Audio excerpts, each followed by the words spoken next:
like America doesn't teach us how to, they teach us what to think, right? So they, for instance, um, let's talk about finances first and foremost, right? So we understand that America taught us to store our money in the bank, right? So, and because they never teach us about finances, the majority of the people feel inadequate when it comes to dealing with finances, right? This is why the financial conversation is often shimmied over in lower class segments of the world, right? We don't talk about money. All we talk about is bills, right? Like, I don't have enough for bills. Bills got to be paid, you know, so on and so forth. Never how to grow the money. And we only feel like the only way that money can be made is through physical labor, right? Physical labor. So that's a huge misconception. So now that we feel that the bank is the only safe place for our money, what happens is, one, sell off our greatest, which is time, for a depreciating asset, which is cash, right? Cash is only a medium of exchange between a buyer and a seller. It's a transaction. So the value is never truly in the dollar bill. The value is always in what we are exchanging it for, right? And so now what happens is we give off our time for a dollar that loses value. Check this out, though. To now put it in a bank where the bank uses it. The bank uses it, and we become poorer by the day because they continuously print money. So the more money they print, the more our money lose value. So now we're giving off our asset for an asset that depreciates in value, and we're sitting it in a place where it doubles down and depreciates in value, and they using it, only giving us pennies on the dollar.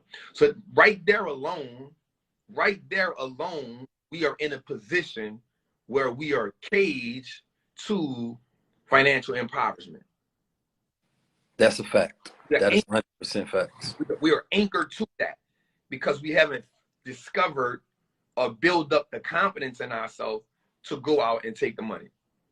So now what happens is, the next thing is, because America doesn't teach financial literacy, the next thing they tell you is get a job, then put your money in a full 1K or a mutual fund or a pension plan, where they tie your money up for 25 years, penalize you for taking it out early. And then they tax you on the money that's in there, fees, and for the average person that has a full 1K, there's about 50 fees associated with that full 1K that you don't even know about. There's about 15 at minimum, 12 at minimum, at max that you. So you may think you're about to retire with $500,000, which won't be enough. But now, once you pull it, that $500,000 now turns into $280,000, $290,000. You're like, yo, where my money at? They, oh, for the last such and such years, we was paying this, we was paying this, and this. You had no knowledge of it. But because you were at a financial deficit mentally, because you didn't understand the game, they were able to beat us in that, right? So fast forward, moving forward, we now have to unlearn those tactics. One of the things you say that was important that I doubled down on is, so building wealth is a skill set, right? It's a skill set. And that's a fact. So, and it requires information, plan, patience, execution, and your ability to adjust. Right? So I'm going to say that again for y'all. Building wealth is a skill set. It requires information, planning, patience, execution, and your ability to adjust. Okay, so let's break those 5 down first.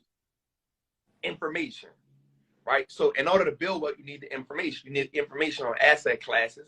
You need information on taxes. You need information on leverage. You need information on hedging. You need information because every asset class, no asset class is 100% safe. So you must learn the pros and cons of. Then you must learn how to hedge that asset class.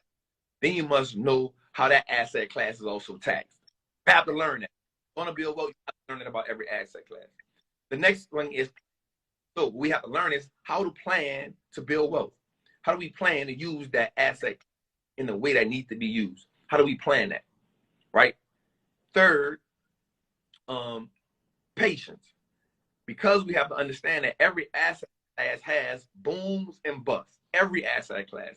No asset class just runs forever, right? And so what you don't want to do is buy asset class or get in the asset class at an all-time high. You want to be patient. You want to learn how to enter, exit, and sometimes do nothing, right? The next one is execution. So once you have the information, once you have the planning and you're patient, now you have to learn how to execute, how to make those assets come to us. So acquire the assets, accumulate the assets. And the last one is being able to, the reason why being able to adjust is so dope is because we talked about the business of America switching business models. So when the business of America switches business models, the next thing we have to do is understand which business model is up next and where is the solution in the business model. Once we find what a solution is, that's where we the next millionaires and billionaires at. Talk to them.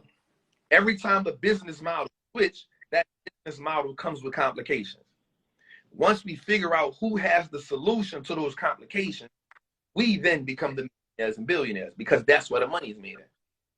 The money is always made in a solution. Always. Every time there's a problem, a new business model, the money, the billionaires, the wealth is always created in the solution. Always remember that.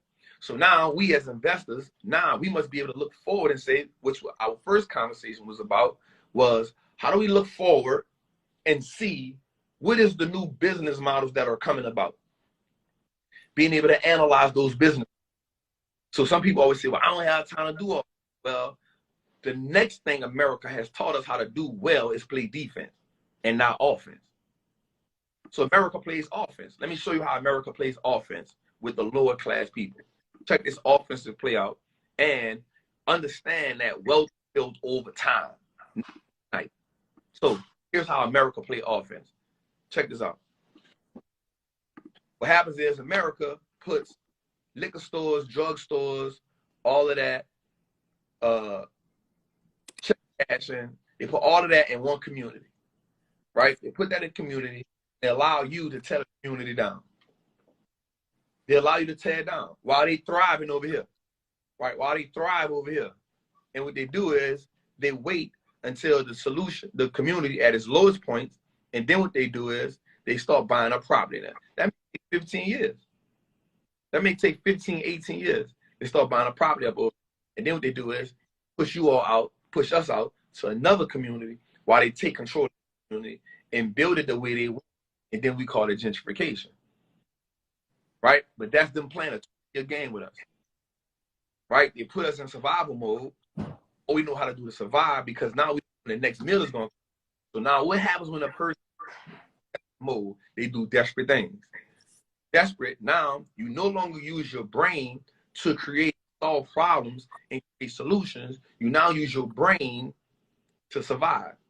And survival says no drugs. Survival says gambling. Survival says put your life on the line. Survival says kill a man. Survival says prostitution. Survival says all of these things. Give me one.